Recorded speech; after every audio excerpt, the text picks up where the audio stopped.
우리 성도님들 한 여섯 동안 평안하셨습니까? 네.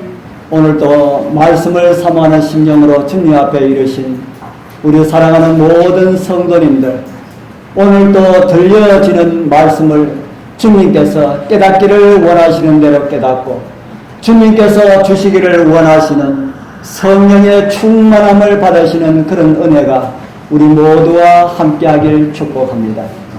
저는 오늘 출애굽과 관련된 말씀, 출애굽기 19장에 나오는 말씀 중 전반부에 기록된 말씀을 중심으로 해서 하나님의 소유된 백성이라는 제목으로 함께 은혜를 나누는 복된 시간 되길 소망합니다.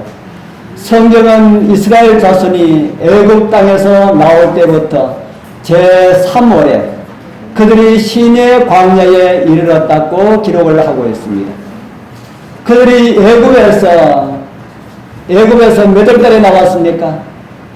예, 그들이 애굽에서 정월 15일에 시작하여 그날 밤에 나왔으니 그로부터 세 번째 달이 시작되는 3월 1일경 정도에 되어서 그들은 시내 광야에 이르게 되었습니다. 날수로 하면은 약 45일 정도 되는 날입니다. 그들은 시내 광야에 이르러서 어디에 장막을 쳤다고 합니까? 어디에 장막을 쳤다고 합니까? 산 앞에서 장막을 쳤다 합니다. 시내 광야에서 산 앞에서 장막을 쳤다. 무슨 산일까요? 시내 광야에 있으니까 무슨 산일까요? 시내산입니다. 이 산의 이름은 성경에 다양하게 기록되어 있습니다. 신명기 33장 2절과 하박국 3장 3절에 기록되어 있는 바란산이 바로 시내산과 같은 산입니다. 다른 곳에는 바란산이라고 그렇게 되어 있다는 겁니다. 그리고 바란 광야가 시내 광야와 같은 곳에 또 다른 이름이다 하는 겁니다. 모세가 떨기나무에서 여호와의 사자를 만난 무슨 산요? 여호와의 사자를 만난 어느 산에서 여호와의 사자를 만났습니까? 호렙산도 바로 이 시내산의 또 다른 이름입니다. 민수기 10장 30절에는 이 산을 여호와의 산이라고 불렀습니다.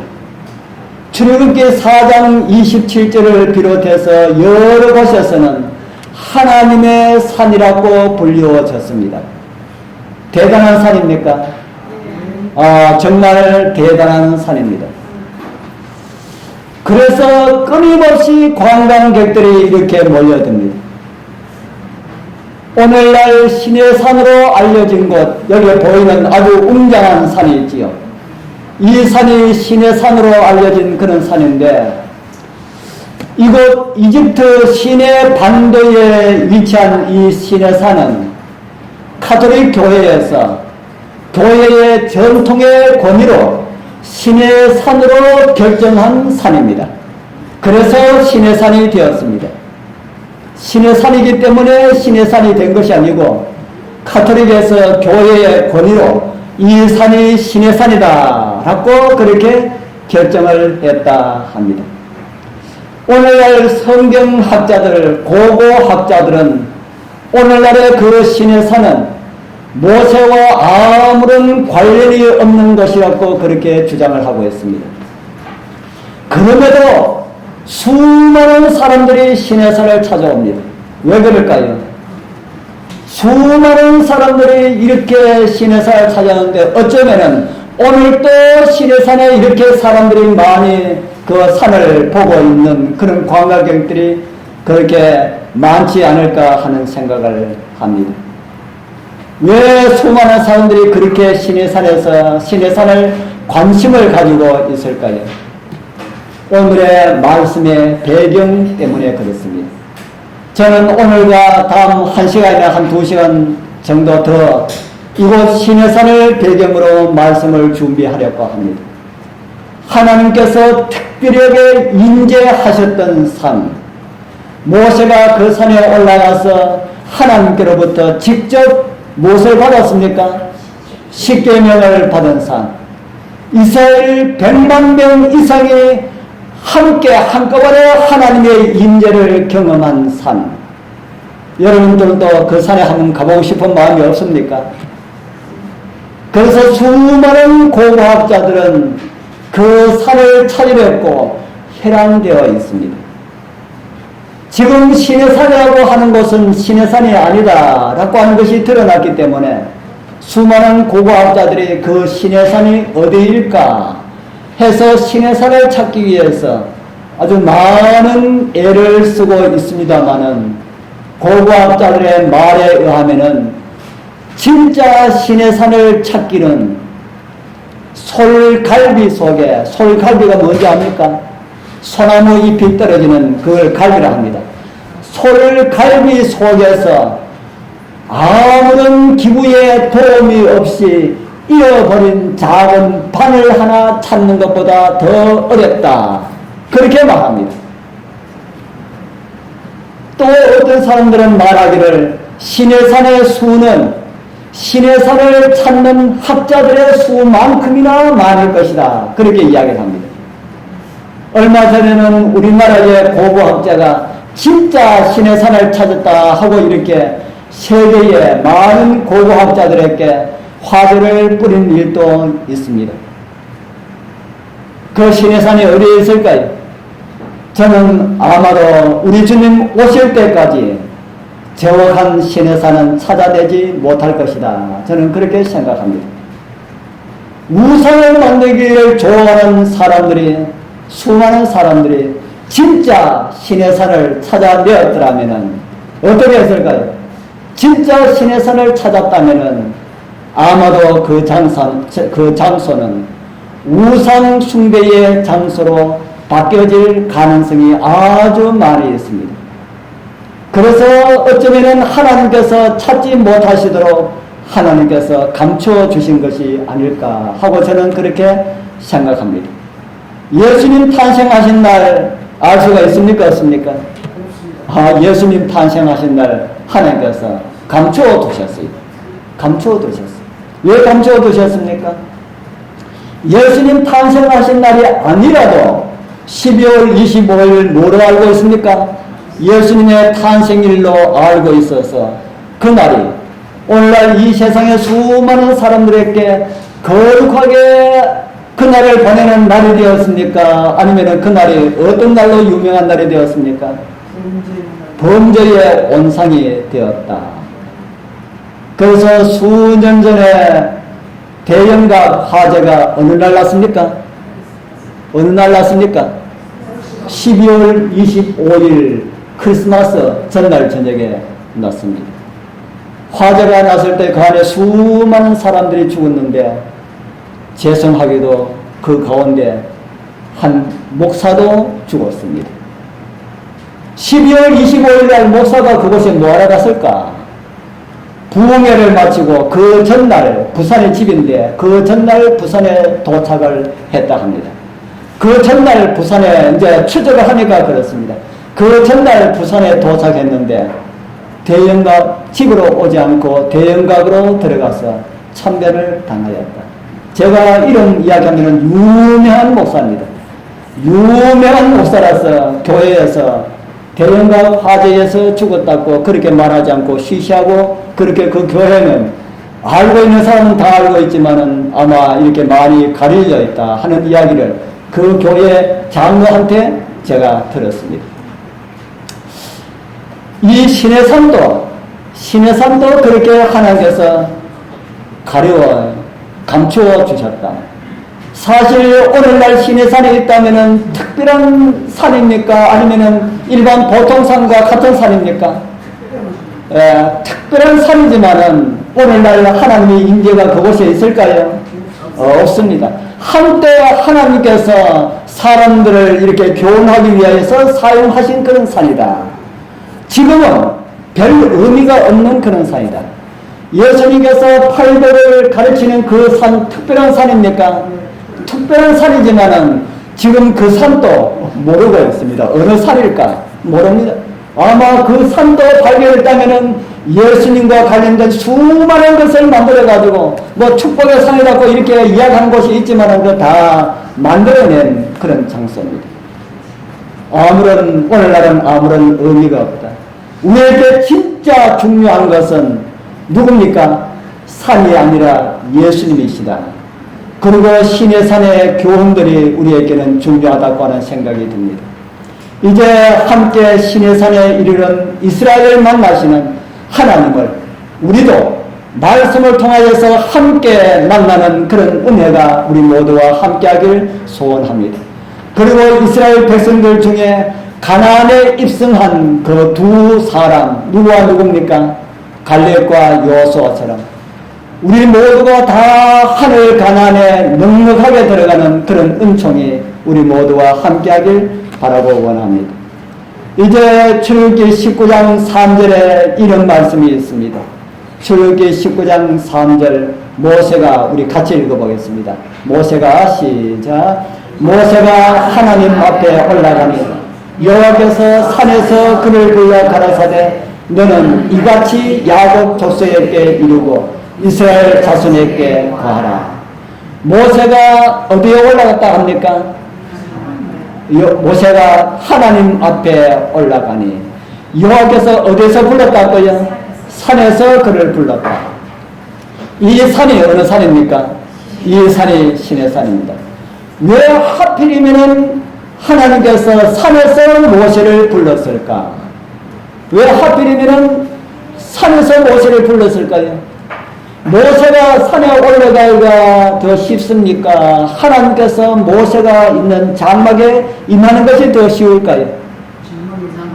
어느 것이 더 쉬울까요?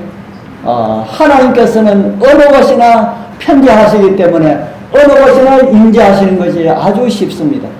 그런데 그 쉬운 일을 하지 아니하시고 모세를 아까 산 보셨죠? 그 험한 그 산에서 산꼭대기에서 모세를 불렀을까? 저는 이 말씀을 생각하면서 예수님의 초림과 아주 비슷한 그런 의미를 담고 있다는 그런 생각을 했습니다. 예수님께서 왜 사람의 아들로 오셨을까요? 왜 갓난아기로 오셨을까요? 왜 예수님께서 갓난아기 사람 되어서 사람의 아들로 오셨을까? 왜 그렇게 오셨을까요? 많은 이유들이 있지만은 사람의 아들로 오시지 않고 하나님으로 오셨다면은 무엇이 불가능합니까? 예수님께서 죄인을 구원하기 위하여서 사람 아들로 오시지 아니하고 하나님으로서 세상에 오셨다면은 무엇이 불가능합니까? 하나님께서는 불가능한 일도 없으시지만은 그래도 우리가 성경을 통해서 볼 때에 불가능한 일들이 많이 있습니다. 뭐가 불가능합니까? 하나님께서 뭐 하시는 일이 불가능합니까? 하나님께서 죽으시는 일이 불가능합니다. 하나님 죽으실 수가 있습니까? 없습니까? 예, 하나님께서 죽으실 수가 없습니다.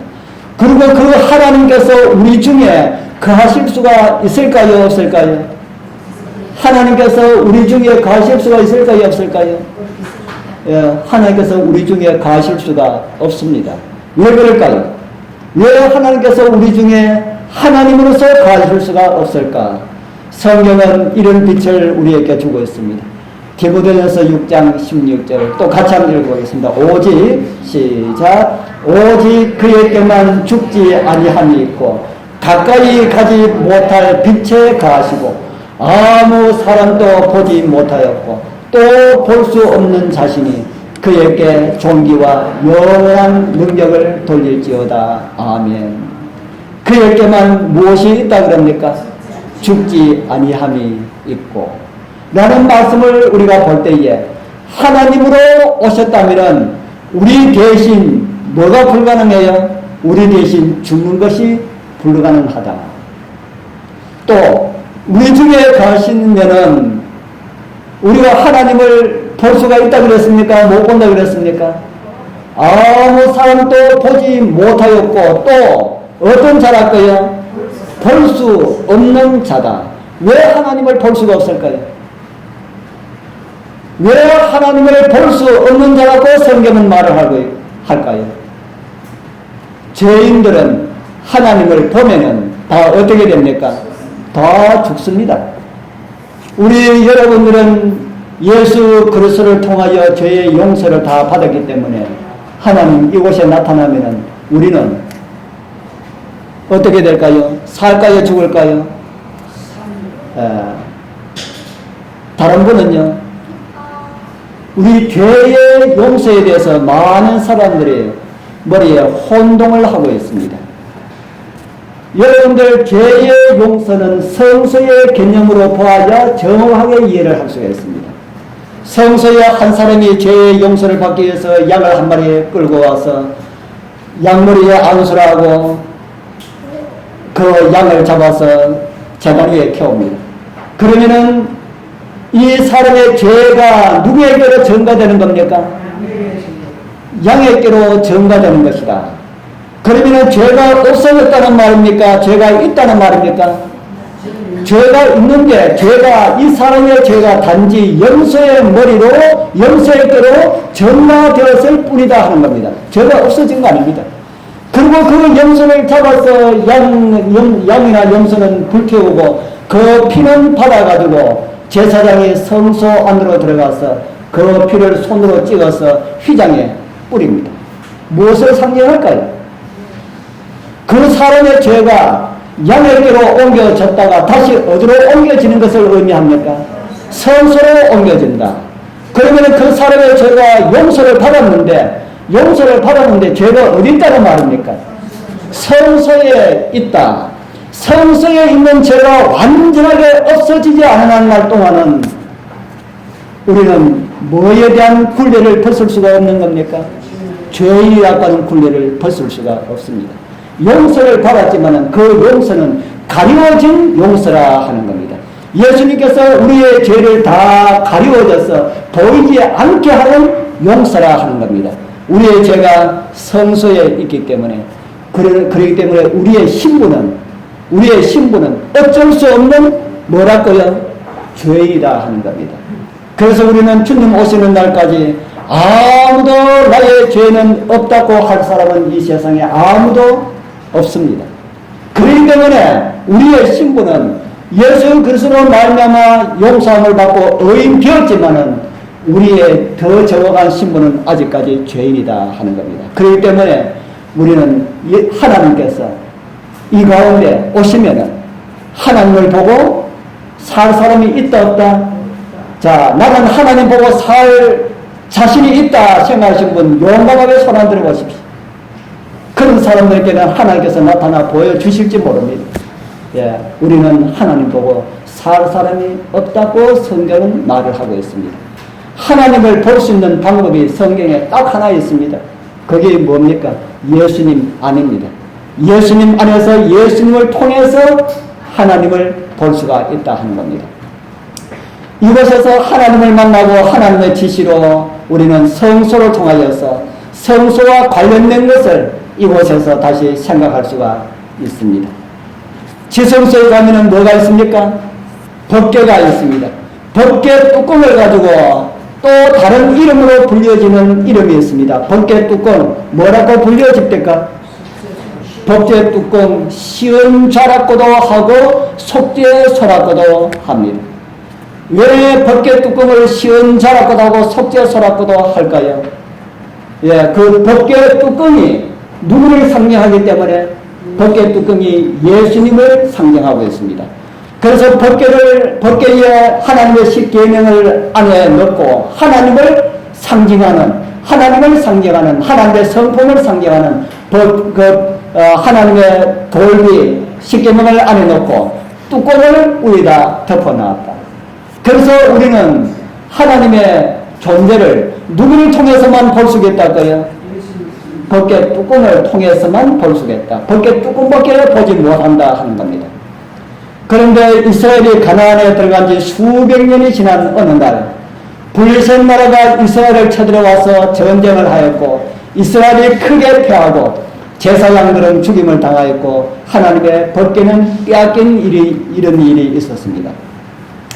그래서 법궤를 블레셋 나라에서 가지고 와서 보관하는 장소에 보관했더니만은 어떤 일이 일어났습니까? 보관했더니만은 보관하는 장소마다 재앙이 일어납니다. 그래서 그들은 이야기합니다. 이 법궤를 이스라엘에게 돌려보내자. 그렇게 합니다. 그래서 그런 기록을 짧게 기록하고 있는데, 법궤를 받은 벳셈에서 사람들이 여호와의 궤를 들여다 본 거로 몇 명이 죽었어요? 벳셈에서 사람들이 하나님의 궤를 들여다 보았습니다. 시험자로 덮어놨는데 아마 그것을 열고 들여다 보았을 겁니다. 그래서 그것을 본 거로 몇 명이 죽었습니까? 예, 70명. 또 다른 사본에는 5만 70명. 그래서 어떤 사본에는 5만 명이 없기 때문에 그냥 70이라고 이렇게 하고 갈로를 그렇게 했습니다. 5만이든 70이든 상관이 없습니다. 문제는 뭐가 문제입니까? 법궤를 들여다보면은 누구든지 죽는다. 법궤를 들여다보면은 누구든지 죽는다. 이런 기록을 보고 하나님을 믿지 않는 사람들은 불평을 합니다. 하나님께서는 왜 아무런 죄가 없는 사람들을 법궤 들여다보고 죽이는가? 그래서 이스라엘 백성들에게는 사전에 하나님께서 법궤를 어떻게 다루어야 할지를 말씀을 해 주셨습니다. 성경에 보면은 법궤를 옮기는 두 사건이 대비되어 기록되어 있는 모습을 우리는 보게 되는데요. 하나는 조금 전에 블레셋 사람들이 법궤를 옮기는 모습이고, 다른 하나는 이야기를 하면은 우리 여러분들이 잘 아시는 다윗이 법궤를 옮기는 장면입니다. 잘 아시면은 말씀 보겠습니다.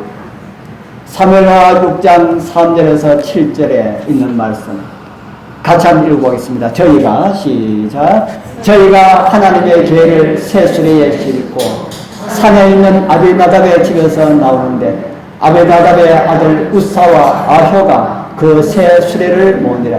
저희가 낙원의 타장 마당에 이르러서는 소들이 낌으로 우사가 손을 들어 하나님의 궤를 붙들었더니 여호와 하나님이 우사의 잘못함을 인하여 진노하사 저를 그곳에서 치시니 저가 거기 하나님의 궤 곁에서 죽으니라.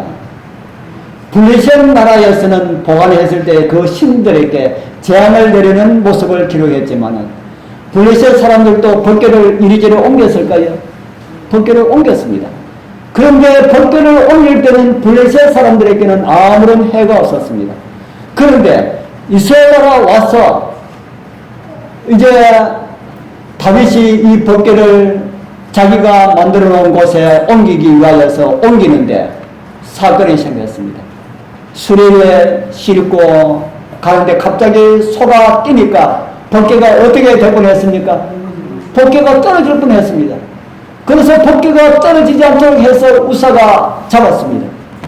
잡았는데 우사가 어떻게 되어버렸어요? 우사가 죽었어요. 법궤가 떨어지는 게 나왔습니까? 우사가 잡는 게 나왔습니까? 잡아야죠. 법궤가 떨어지면 더 큰일 나는데 잡아야죠. 그런데 우사를 하나님께서는 우사가 죽었단 말입니다. 왜 우사가 왜 죽었습니까? 왜 죽었을까요? 우사의 아버지에 대해서 성경이 아주 명백하게 기록이 없습니다. 기록되어 있지 않지만 여러 가지 많은 정황들을 볼 때에 이 우사의 아버지 아비나답은 아론의 자손이든지 레위 자손이든지 둘 중에 하나일 것이다. 그렇게 생각하고 있습니다. 뭐 아론의 자손은 아닐지 모르지만 레위 자손은 맞을 것이다. 그렇게 생각하고 있습니다. 그래서 레위 자손이라면은 무엇에 대한 교육을 받았을 것입니까? 무엇에 대한 교육을 받았을까요? 법궤에 대한 교육을 받았습니다. 법궤를 다룰 때는 어떻게 하고 어떻게 해야 된다 하는 이런 것은 받았다 하는 겁니다. 법궤를 이스라엘 백성들이 법궤를 수리에 싣고 가면 됩니까? 안 됩니까? 안 돼요. 법궤는 꼭 운반할 때 어떻게 하라고 했습니까? 메고 가라. 그런데 이 사람들은 그런 것을 다 알고도 수리에 싣고 갔다. 거기서부터 잘못이다. 짜르기 때문에 잘못이 아니고 거기서부터 잘못이었다. 그래서 알고 행하는 것과 모르고 행하는 것의 차이가 엄청나게 많이 있습니다. 이 세상에 수많은 사람들이 살고 있지만은 하나님을 믿지 않는 사람들의 죄와 하나님을 믿는 사람들의 죄, 그리고 재림 성도들의 죄가 다릅니다. 왜 다를까요? 왜 다를까요? 알고 있는 것이 다르기 때문에 다릅니다. 하나님의 백성들은 하나님의 백성들답게 살라고 하나님께서 그렇게 말씀을 하고 있습니다. 죄인을 훈련시키고 연습시켜서 하늘나라 데려가시려는 것이 하나님의 섭리라는 것입니다. 그런데 베세메서 사람들이 법궤를 들여다본 거로 수많은 사람들이 죽었다. 이거는 어떻게 이해할까? 그 사람들은 내 자손도 아닐 것인데 어떻게 이해할까? 제가 시내산에 하나님께서 시내산에 강림하신 것을 제가 말씀드리기 위하여서 이 법궤에 대한 말씀을 드렸습니다. 죄인은 아무도 하나님을 볼 수가 없다. 이유는 죄는 하나님 가까이 하지 못하기 때문에 그렇다 하는 겁니다. 아무리 작은 죄가 있다 하더라도 우리 주님 오시는 그날에 죄가 있다면은 어떻게 됩니까? 예수님 오늘 아침에 이 잘못을 저질렀는데 죄를 범했는데 회개한 것 없이 예수님께서 오셨습니다. 예수님 이제 오십니까? 그렇게 할 수 있겠습니까? 예수님 벌써 오셨습니까? 죄도 해결하지 않았는데. 아마 그런 기도 예수님 오실 때 드릴 수많은 사람들이 있을 것입니다. 회개는 예수님 오실 때 드리는 것이 아니고 언제 드리는 것입니까? 지금 우리가 회개해야 됩니다. 예수님께서는 우리가 선한 일 많이 하고 하나님 말씀에 따라 오늘 또 율법에 대해서 말씀을 많이 했는데 하나님의 율법을 잘 지키고 이거 가지고 하지 않냐고 네 죄를 회개했나 회개하지 않나 이거 보십니다. 그래서 우리 주님께서 오시는 그날에 죄 회개하지 않은 죄가 있다면은 주님 앞에 설 수가 없다 이 말입니다. 왜 서지 못하나 하면은 저는 그런 이야기 잘합니다. 하나님께서 죄인들을 불러 태울 때에 사람을 태우는 것이 아니고 죄를 태웁니다. 죄를 태우는데 왜냐하면 우주에 죄가 없어야 되지 않습니까? 우주에 죄가 없도록 하기 위하여서 죄를 태우는데 죄인은 뭐를 안고 있습니까? 죄를 안고 있어서 하나님께서는 죄와 사람을 분리시켜서 태우는 이런 기술을 발휘하지 않습니다. 죄와 사람을 분리시켜서 죄만 딱 태우고 사람은 온전하게 보존하는 이런 기술 하나님께서 발휘하지 않으신다 하는 겁니다. 그래서 그 죄를 태울 때에 죄를 안고 있으면 같이 타게 된다. 죄인은 아무도 하나님을 볼 수가 없다 하는 것을 제가 말씀을 드리는 겁니다. 우리에게 아주 작은 죄가 있다 할지라도 오늘 해결하지 못하면 그날에 우리 주님을 맞이할 수가 없다 하는 겁니다. 모세에게도 이스라엘 진영에 하나님께서 나타나실 수가 있지만은 그것이 나타나지 않은 이유가 그렇다는 겁니다. 그것이 하나님께서 나타나시면은 온 이스라엘이 다 어떻게 되는 겁니까? 온 이스라엘이 다 죽어요. 모세가 이야기해서 하나님께서 임재하실 텐데 너희들은 다 장막에서 엎드려 있으라. 이렇게 해가지고 안 보이면은 되겠죠. 그래서 그것보다는 모세 너 산으로 올라오느라. 그렇게 해서 모세가 산으로 올라가게 된 것입니다. 그러고도 하나님께서 안심이 되지 못하여서 이런 말씀을 하셨습니다. 출애굽기 19장 12절 또 같이 읽어보겠습니다. 너는 시작 너는 백성을 위하여 사명으로 지경을 정하여 이르기를 너희는 산과 산에 오르거나 그 지경을 범하지 말지니 산을 범하는 자는 정령 죽임을 당할 것이라. 산에 가까이 하지 말라 하는 겁니다. 왜 그렇습니까? 예. 산에 가까이 하고 싶은 마음들이 이스라엘 백성들에게 있을까요? 없을까요?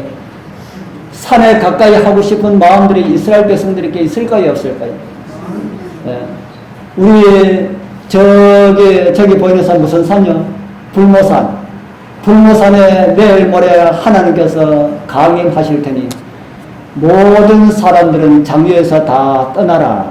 그렇게 말한다면은 여러분들 마음 가운데 어떤 마음이 들까요? 호기심이 생기죠. 하나님 어떤 분이실까? 다 떠나도 조금 숨어서 하나님의 임재의 모습 한 번이라도 이만큼이라도 한 번 보고 싶은 마음이 있을까요? 없을까요? 많이 있다. 오늘 저와 여러분들도 그런데 이스라엘 백성들에게도 있을까요? 없을까요? 있다 하는 겁니다. 그래서 호기심을 가지고 산에 가까이 오는 사람들은 다 어떻게 된다고요? 다 죽는다. 그렇기 때문에 가까이 오지 못하도록 그렇게 백성들에게 가르치라. 그렇게 말씀을 하고 있습니다. 하나님께서는 사람 살리는 것이 하나님의 일입니까? 사람 죽이는 게 하나님의 일입니까? 살리는 것이 하나님의 일인데 왜 하나님 가까이 가면은 죽습니까? 아까 말씀드린 죄와 관련된 그런 말씀이죠. 십계명은 거룩한 하나님의 성품의 사본이기 때문에 아까 그것을 들여다본 사람들의 죽은 것과 마찬가지라 하는 겁니다.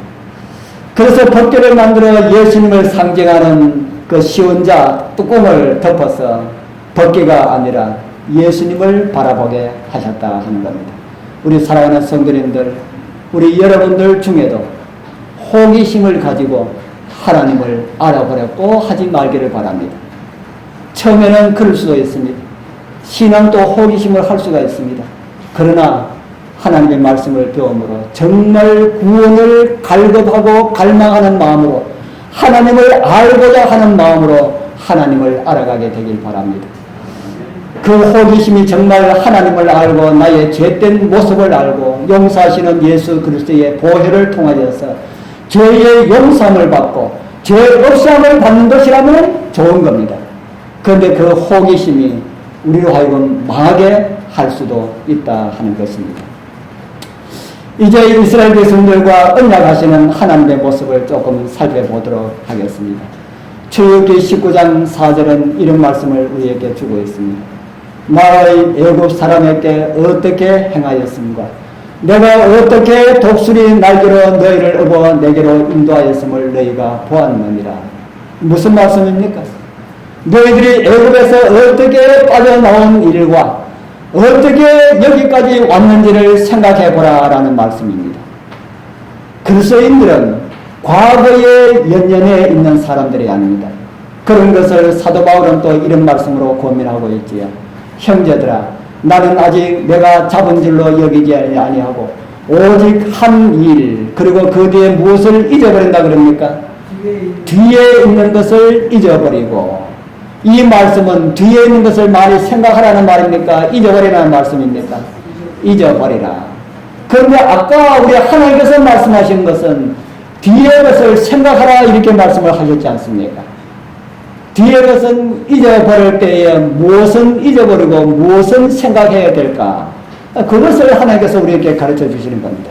자, 우리 뒤에 있는 무엇을 잊어버리고 무엇은 잊지 말아야 할까요? 예. 예, 죄는 잊어버리고 하나님의 은혜는 생각하자. 우리 자신과 관련된 모든 것들은 다 잊어버리고 하나님의 은혜만 생각하자. 하나님께서 나를 어떻게 구원하시고 나를 어떻게 인도하시고 나를 어떻게 도와주시고 하는 것은 잊지 말자. 그래서 애굽에 있었던 그 모든 기적들, 또 출애굽할 때의 홍해를 그렇게 가지고 나온 것들 하면서 만나를 이렇게 내려서 만나를 먹은 것들, 이런 것들은 잊지 말라는 그런 말씀입니다. 정말 이스라엘 백성들은 잊을 수 없는 많은 것들이 있지요. 그걸 잊지 않았다면은 그들 입에서 불평이나 원망이 이런 것이 나오지 않을 것인데 그들이 그런 것들을 다 잊어버렸기 때문에 그런 말들이 그들에게서 나왔습니다. 하나님께서는 우리의 믿음만큼만 인도하신다 그럽니다. 우리의 믿음만큼만 인도하신다. 어떤 분들이 하나님께 50% 자신을 하나님께 드렸다면은 하나님께서는 그 사람을 50%만 인도하십니다. 하나님께서 어떤 사람이 하나님께 완전히 100% 이렇게 맡겼다면은 하나님께서 몇 프로 인도하실까요? 100% 인도하십니다. 우리가 신앙 간증을 들을 때에 참 감동적인 말씀들을 많이 듣지요. 왜 그 사람한테는 그런 경험이 일어나는데 왜 내한테는 일어나지 않을까? 이런 생각들을 할 수가 있습니다. 우리 사랑하는 성도님들, 그런 사람들처럼 성경에 나타나는 그런 경험들, 정말 우리의 마음을 감동시키는 이런 경험들을 하기를 원하신다면 진짜 100% 하나님께 올인 한번 해보십시오.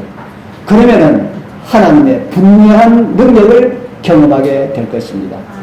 이제 하나님께서는 당신의 백성들에 향한 하나님의 뜻을 말씀하고 계십니다.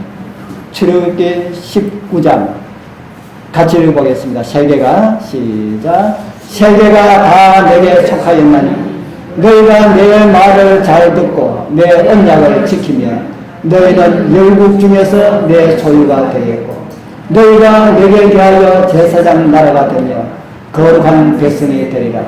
너는 이 말을 이스라엘 자손에게 고할지니라. 우리 여러분들 소속은 어디입니까? 오늘 이것에 말씀하시기를 너희가 내 말을 잘 듣고 그러면 너희들이 내 소유가 되겠고 라고 말씀하셨습니다. 여러분들의 소속은 어디입니까?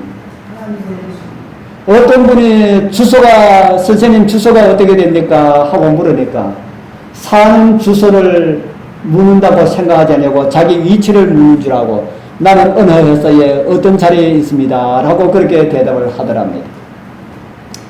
집사람이 구두자에게 이야기하면서 우리는 두 세력 가운데 한 세력에게 속해 있다는 이런 이야기를 하였다는 이야기를 들었습니다.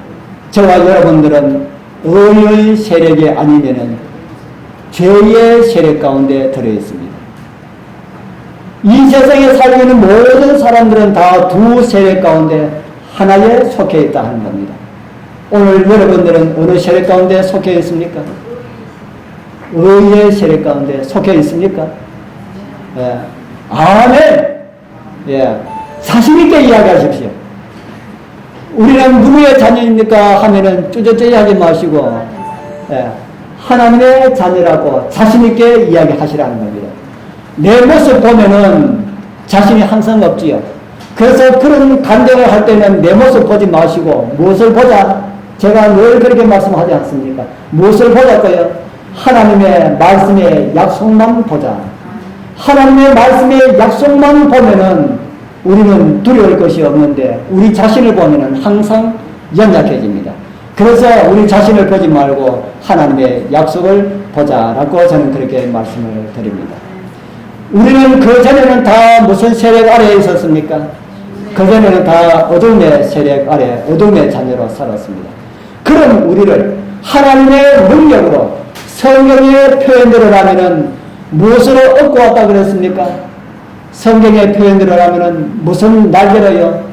독수리의 날개로 우리를 업어서 구원하시고 하나님의 사람들로 살아가도록 그렇게 하셨다. 그렇게 말씀을 하고 있습니다. 우리 여러분들은 어디 소속입니까? 어디 소속입니까? 제가 실컷 이야기하고 난 다음에 물어도 또 자신있게 대답을 못 하시네. 어디 소속이라고요? 하나님의 소속이다. 저희들 20년 전에 우리 영남 삼육중고등학교 그 옆에 살았습니다. 기숙사에 있는 아이들 밥이 먹을 만큼 나옵니까? 먹을 만큼 안 나옵니까? 제가 볼 때는 혹가닥 한 번씩 제가 가서 먹어보면 먹을 만큼 나와요. 그런데 이 애들이 우리가 그 학교 앞에 학생사를 하고 있었는데 우리가 애들 건강에 해롭다고 라면을 팔지 않았습니다.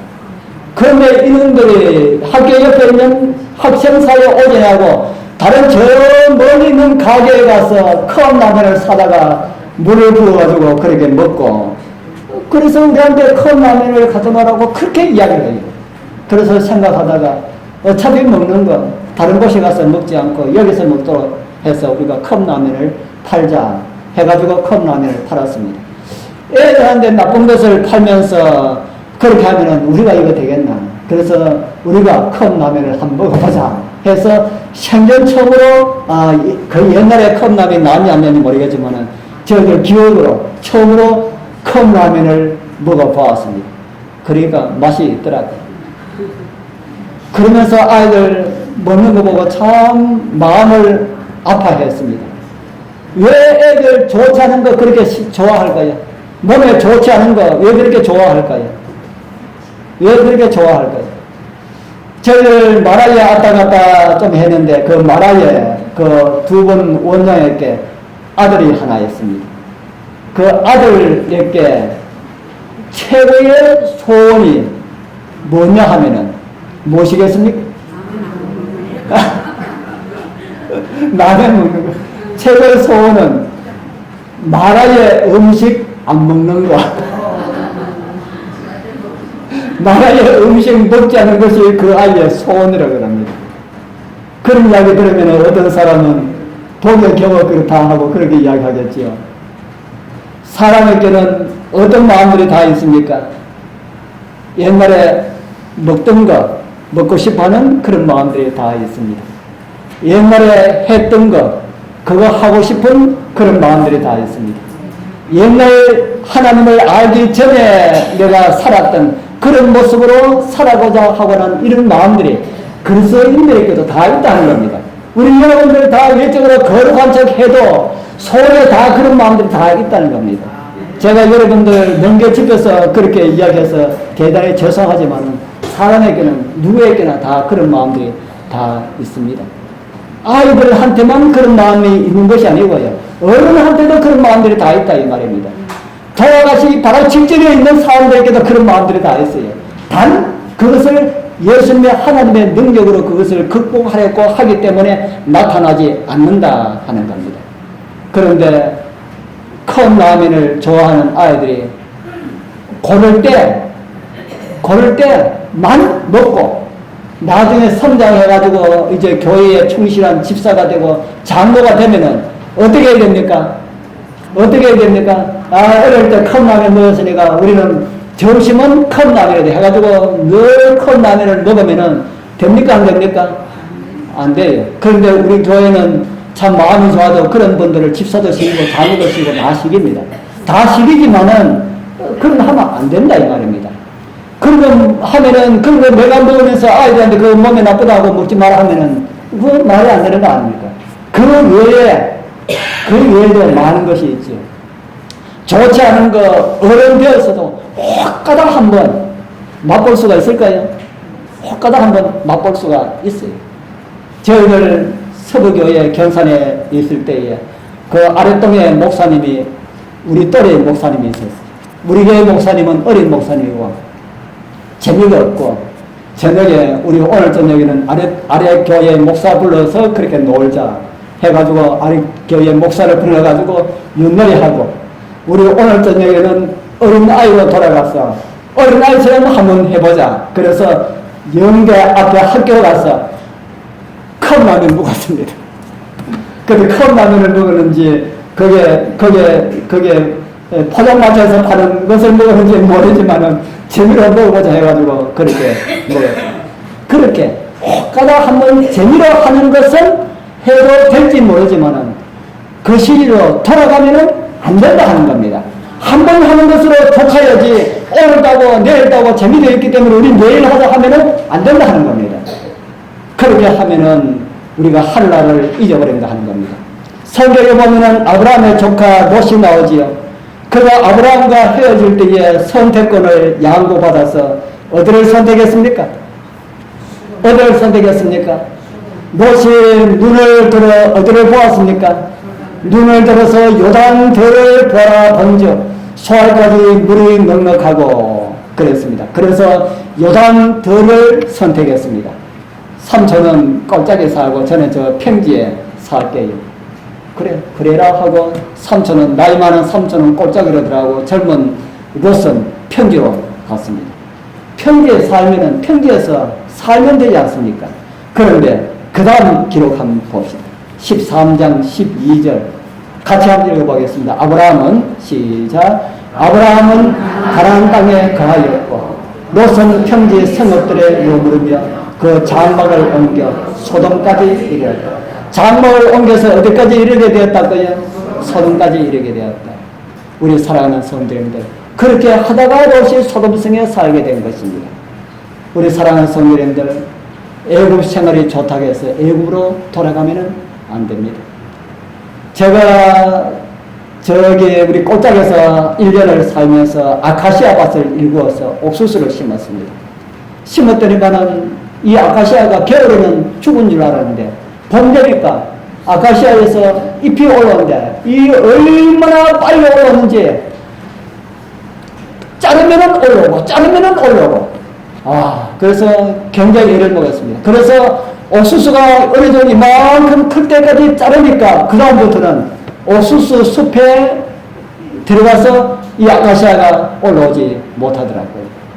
우리 사랑하는 성도님들, 우리 옛 생활이 자꾸 올라오려고 할 때마다 어떻게 해야 되겠습니까? 잘라야 됩니다. 자르고 또 자르고 언제까지 자라야 될까요? 우리의 믿음이 성숙될 때까지 옛 생활을 자꾸 죽여야 된다 하는 겁니다. 그래야만이 우리의 믿음이 성장할 수가 있다. 우리 사랑하는 성도님들, 우리 주님 오시는 날이 심히 가까워졌습니다. 그날까지 우리 하나님의 말씀대로 살다가 우리 주님 오시는 그날 우리 사랑하는 모든 성도님들 다 그 자리에 기쁨으로 참여할 수 있는 우리 모두가 되길 축복합니다. 기도드리겠습니다. 하늘에 계시는 거룩하신 우리 아버지 하나님, 정말 연약하고 부족한 저희들에게 은혜를 다하여 주셔서 하나님의 자녀 삼아주시고 정말 하나님 백성으로 삼아주셔서 하는 주님 감사합니다. 그러나 우리의 마음이 연약하여서 자꾸 우리가 나온 애굽 생각을 하고 애굽에 먹던 음식 생각하고 애굽에서 놀던 그 모든 아름다운 향락들 생각하고 자꾸 애굽으로 돌아가려고 하는 그런 우리의 마음들이 있습니다. 주님, 우리에게 은혜를 다해 주셔서 그런 것이 우리 마음 가운데 일어날 때마다 그것을 자르고 꺾고 할 수 있는 그런 힘과 지혜를 우리에게 주시옵소서. 우리의 믿음이 성장할 때까지 부지런히 노력하여서 우리의 믿음이 우리 예수님께서 바라고 원하시는 그 분량에까지 다 성장할 수 있도록 주님 우리와 함께하여 주시옵소서. 우리를 구원하신 예수님의 이름으로 간절히 기도드리옵나이다. 아멘.